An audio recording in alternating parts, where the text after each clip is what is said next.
Hey guys, welcome back to my YouTube channel. ఇంట్లోనే frutti తయారు చేసుకోవడం తెలుసా? ఒకవేళ తెలియపోతే ఈ వీడియో అనేది మీకు యూస్ఫుల్ అవుతుంది. మనం ఇంట్లోనే ఫ్రూటీ తయారు చేసుకోవచ్చు. వీటికి చాలా తక్కువ ఇంగ్రీడియంట్స్తోనే మనం ఫ్రూటీని ఇంట్లో ప్రిపేర్ చేసుకోవచ్చు. ఏమీ అవసరం లేదండి. జస్ట్ నేను ఇక్కడైతే 2 మామిడికాయలను తీసుకుంటున్నాను. ఒకటేమో పండింది తీసుకుంటున్నాను, ఒకటేమో పచ్చికాయని తీసుకుంటున్నాను.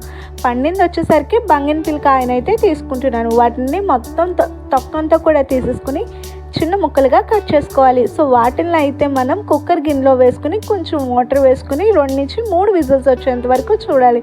ఆ తర్వాత అవి చల్లారిన తర్వాత మిక్సీ జార్లో వేసుకుని బాగా మెత్తగా గ్రైండ్ చేసుకోవాలి. షుగర్ చెప్పడం మర్చిపోయాను. మీ స్వీట్నెస్కి తగ్గట్టు షుగర్ని కూడా యాడ్ చేసుకుని మిక్సీ జార్లో వేసుకుని మెత్తగా అయితే పేస్ట్ చేసుకుని ఒక బౌల్లోకి అయితే తీసుకుంటున్నాను.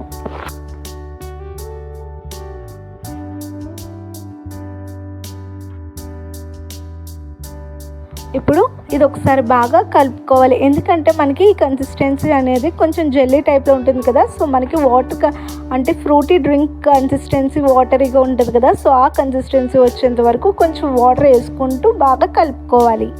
అంతే, మన ఫ్రూటీ అనేది రెడీ అయిపోయింది. చాలా తక్కువ ఇంగ్రీడియంట్స్తో అయితే మనం ప్రిపేర్ చేసుకున్నాం కదా. సో తప్పకుండా మీరు కూడా మీ ఇంటి దగ్గర ప్రిపేర్ చేసుకుని ఎలా వచ్చిందో నాకు కామెంట్ చేయండి. మీకు కనుక మా వీడియో నచ్చినట్లయితే లైక్ చేయండి, షేర్ చేయండి, సబ్స్క్రైబ్ చేసుకోండి. మరింత ఇన్ఫర్మేషన్ కోసం పక్కన